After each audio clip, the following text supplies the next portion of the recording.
Hello friends, welcome to Jobs Guru में आपका स्वागत है दोस्तों। फ्रेंड्स, आज से हम जीके की एक नई वेब सीरीज़ लॉन्च करने जा रहे हैं हमारे यूट्यूब के चैनल जॉब्स गुरु पर। इस सीरीज़ के अंदर हम जीके के सारे इंपॉर्टेंट टॉपिक्स को कवर करेंगे और उन टॉपिक्स के ऊपर ज़्यादा फोकस करेंगे जो एग्ज़ाम में बहुत ज़्यादा रिपीटेड पूछे जाते हैं और जो एग्जामिनर के फेवरेट होते हैं। बार बार एग्जामिनर उनसे हर कम्पिटिटिव एग्ज़ाम में क्वेश्चंस पूछते हैं। तो आज के इस लेक्चर को शुरू करने से पहले मैं आपको मेन बातें जो हम आगे आने वाले वीडियोस में टॉपिक्स में कवर करने वाले हैं उनके बारे में बता देता हूँ कि कौन कौन से टॉपिक्स मेनली हम कवर करने वाले हैं। मेनली जो हम टॉपिक्स जीके में इस सीरीज़ के अंदर कवर करने वाले हैं वो है history, geography, Indian economics, politics of India, general science के अंदर फिजिक्स, केमिस्ट्री और बायोलॉजी और कुछ स्टैटिक पार्ट जीके के। तो आज की इस सीरीज़ में हमारा जो पहला आज का लेक्चर है इस सीरीज़ के अंदर वो है history of India introductory video. इस वीडियो के अंदर हम जानेंगे कि हिस्ट्री के अंदर हम क्या क्या पढ़ने वाले हैं और हिस्ट्री की एक आउटलाइन तैयार करेंगे कि हिस्ट्री में कौन कौन से टॉपिक इम्पोर्टेंट हैं और हिस्ट्री को कैसे पढ़ना है। तो सबसे पहले मैं आपको कुछ इंपॉर्टेंट बातें बता देता हूँ कि always use map to learn where it can be used. हमेशा आप कोई भी जीके का पार्ट पढ़ रहे हैं, अगर कोई जगह से रिलेटेड फैक्ट आती है तो उसको आप हमेशा मैप के जरिए प्लॉट करके विजुअलाइजेशन करके लर्न करने की कोशिश करें।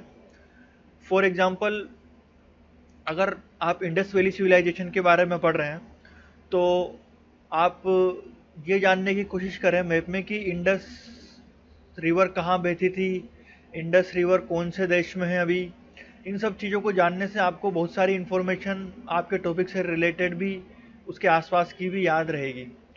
तो जैसे कि आप देख रहे हैं यहाँ इंडस वैली रिवर जो है सिविलाइजेशन की, इंडस रिवर जो है वो इंडस नदी ऊपर पर्वत से निकलकर यहाँ अरेबियन सी में गिर रही है और इसकी जो ट्रिब्यूटरीज हैं वो सतलज, रावी और ब्यास, यहाँ से आप देख पा रहे हैं।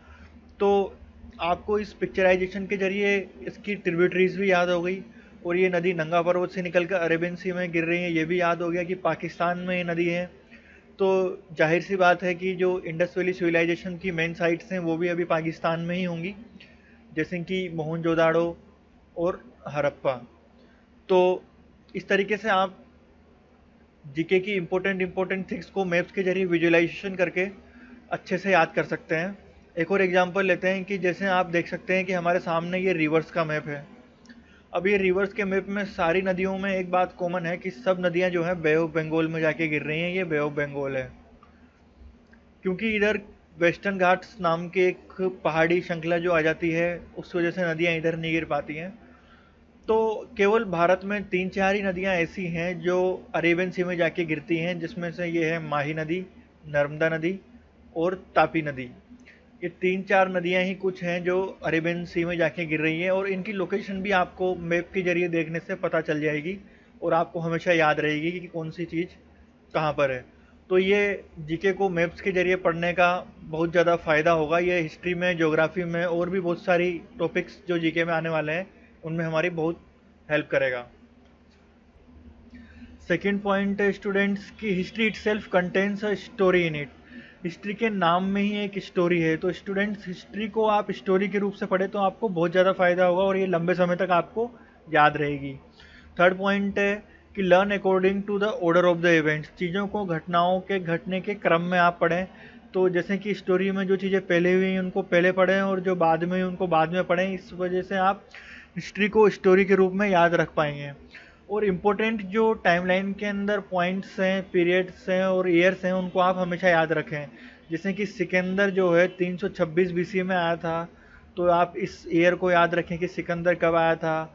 बाबर 1526 में आया था। बंगाल का जो डिवीज़न है वो 1905 में हुआ था। काकोरी कांड 1925 में हुआ था।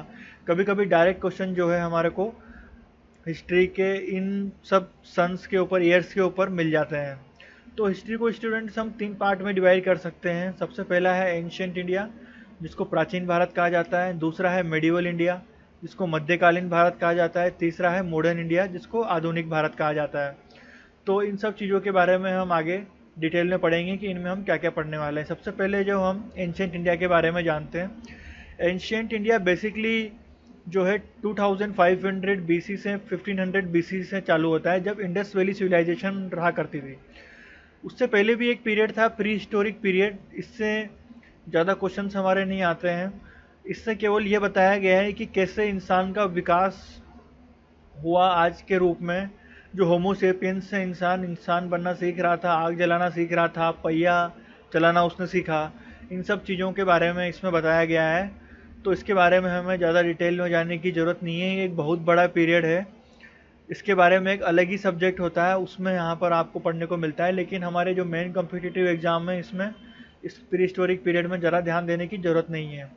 हमारे कॉम्पिटिटिव एग्ज़ाम्स में जो पहला चैप्टर आता है मेन इंपॉर्टेंट, वो है इंडस वैली सिविलाइजेशन का पीरियड। इस पीरियड के अंदर हम पढ़ेंगे कि इन पीरियड में इंडस वैली सिविलाइजेशन में इनका कल्चर कैसा था, इनकी सोसाइटी कैसी थी, इनकी साइट्स से हमें जो क्या क्या मिला, हड़प्पन साइट और मोहनजोदारो साइट्स के बारे में इसमें हम पढ़ेंगे। दूसरा हमारा जो नेक्स्ट पीरियड आता है वो एपिक एज 1000 से 600 बीसी तक। इसके अंदर जो है हमारा वैदिक पीरियड था। इसके अंदर जो हम 4 वेद है मेन, ऋग्वेद, यजुर्वेद, सामवेद और अथर्ववेद, इनके बारे में पढ़ेंगे। और इसके अंदर ही हमारी रामायण और महाभारत जैसी एपिक्स को लिखा गया। तीसरा और अगला पीरियड है हमारा 600 बीसी से 322 बीसी तक। इस पीरियड में बहुत ही इम्पोर्टेंट घटनाएं घटी, जैसे कि बुद्धिज्म और जैनिज्म धर्म का उत्थान होना। इन सब धर्मों के बारे में हम यहाँ पे पढ़ेंगे, इनके फाउंडर्स कौन थे, इनके बारे में जानेंगे, और कौन कौन से राजाओं ने इनको अपनाया था। इन सब चीज़ों के बारे में हम इस पीरियड में पढ़ेंगे। अगला जो नेक्स्ट इम्पोर्टेंट पीरियड है वो है 322 बीसी से 185 बीसी तक। ये पीरियड हमारे हिस्ट्री के लिए एक बहुत ही इम्पोर्टेंट पीरियड था। इसमें चंद्रगुप्त मौर्य नाम के एक बहुत ही ग्रेट शासक राज किया करते थे। इन शासक के अंडर में पहली बार इंडिया का एक संपूर्ण नक्शा बन पाया था। और इसी पीरियड में अशोका द ग्रेट एम्परर भी राज किया करते थे, जिन्होंने बुद्धिज्म को पूरी इंडिया और पूरे वर्ल्ड में फैलाया। तो अगला जो पीरियड है हमारा 185 बीसी और 320 एडी। इसके अंदर जो बाहर के राजा थे, मिडल वर्ल्ड से और अफगानिस्तान से, उन लोगों ने हमारे राजाओं के ऊपर अटैक करना और हमारी ज़मीनों पर कब्जा करना चालू कर दिया था। इसके अंदर मेन थे शाकास और कुशानास। जिन लोगों ने ही पहली बार भारत में गोल्ड कॉइन्स को इंट्रोड्यूस किया था, और कुशान्स ने जो है साका एरा को इंट्रोड्यूस किया था, जो कि आज दिन तक हमारी इंडियन गवर्नमेंट यूज़ करती है। और साउथ इंडिया की जो किंगडम्स हैं उनके बारे में भी हम अलग से पढ़ेंगे, क्योंकि इन लोगों की किंगडम्स भी उधर साउथ इंडिया में अलग से फल फूल रही थी। इनके अंदर मेन है चोलास, चेरास, पांड्यास।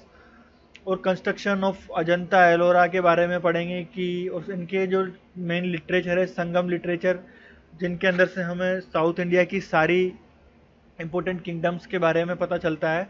इन सब चीज़ों को हम साउथ इंडिया के अंदर अलग से टॉपिक में पढ़ेंगे। गुप्ता डायनेस्टी, जो कि एक इंडिया का बहुत ही इम्पोर्टेंट पीरियड था, ये गोल्डन पीरियड ऑफ इंडिया बोला जाता है।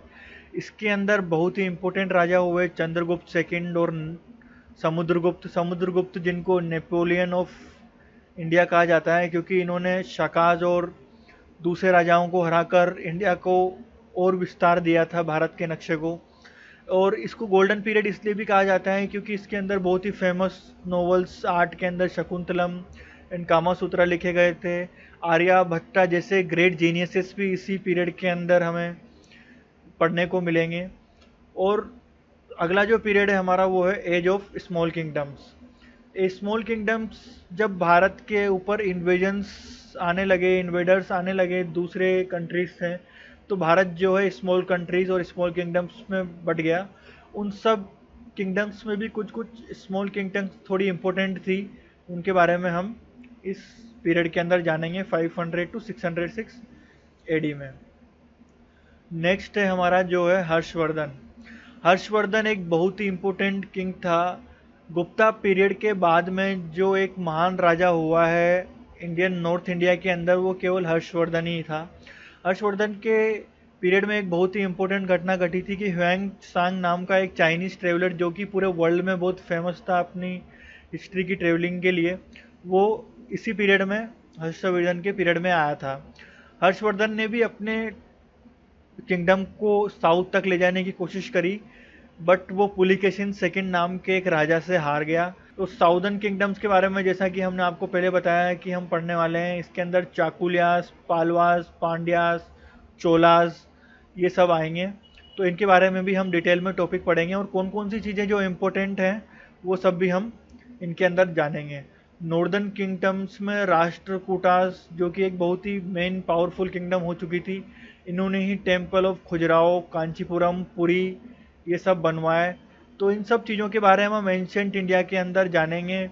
साउथ इंडिया के ऊपर से बहुत से टॉपिक कभी कभार डायरेक्ट पूछ लिए जाते हैं कि जैसे महाबलीपुरम टेम्पल किसने बनवाया।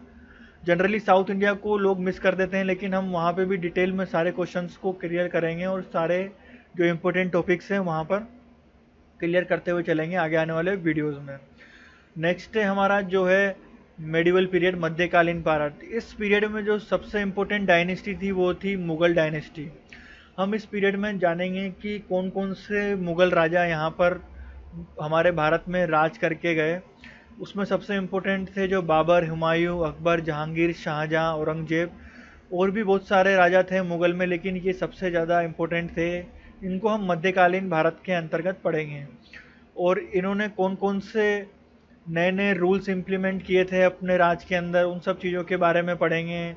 क्या क्या घटनाएं घटी मध्यकालीन भारत में इन राजाओं के राज में, कौन कौन इन राजाओं के अलग अलग वंशज थे, उनके बारे में भी हम जानेंगे। ये सब हम मध्यकालीन भारत के अंदर जानेंगे। इस मध्यकालीन भारत में मुगल ही बहुत इम्पोर्टेंट टॉपिक है, मुगल डायनेस्टी, इसके बारे में हम यहाँ पढ़ेंगे। उसके बाद में हमारा मॉडर्न इंडिया का टॉपिक आता है स्टूडेंट्स। ये बहुत ही इम्पोर्टेंट टॉपिक है।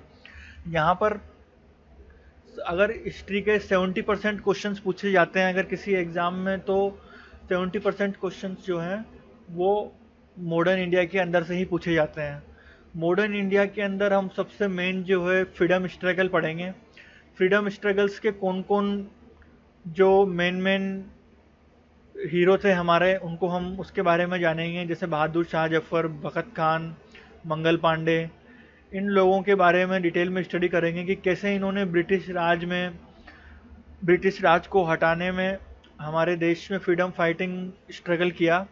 और उसके बाद में आप जानते हैं रानी लक्ष्मीबाई, तात्या टोपे, वीर कुंवर सिंह, ये रिवोल्ट ऑफ 1857 के स्टार थे। इन लोगों की वजह से ही रिवोल्ट ऑफ 1857 चालू हुआ। 1857 की वो क्रांति एक बहुत ही इम्पोर्टेंट टाइमलाइन के अंदर एक पॉइंट है स्टूडेंट्स। उसी पीरियड के अंदर ब्रिटिश ईस्ट इंडिया कंपनी ने अपना राज जो है इंग्लैंड सरकार को सौंप दिया था। इंग्लैंड सरकार ने ब्रिटिश इंडिया कंपनी से भारत पे राज करने का अधिकार 1857 की क्रांति के बाद छीन लिया था। तो वो भी एक बहुत इम्पोर्टेंट ईयर था इंडियन हिस्ट्री के अंदर, 1857।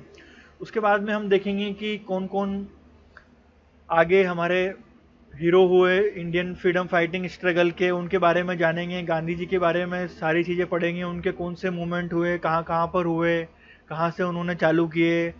सुभाष चंद्र बोस, लाला लाजपत राय, भगत सिंह, चंद्रशेखर आज़ाद, इन सब लोगों के बारे में हम आगे आने वाले वीडियोस में हिस्ट्री में पढ़ने वाले हैं। तो स्टूडेंट्स, ये हमारी हिस्ट्री की एक आउटलाइन थी। इसमें हमने देखा कि हम हिस्ट्री को कैसे पार्ट्स में डिवाइड करके आगे आने वाले वीडियोस में पढ़ने वाले हैं। Thank you students. आगे आने वाले वीडियोस में हम मिलते हैं आपसे। जय हिंद।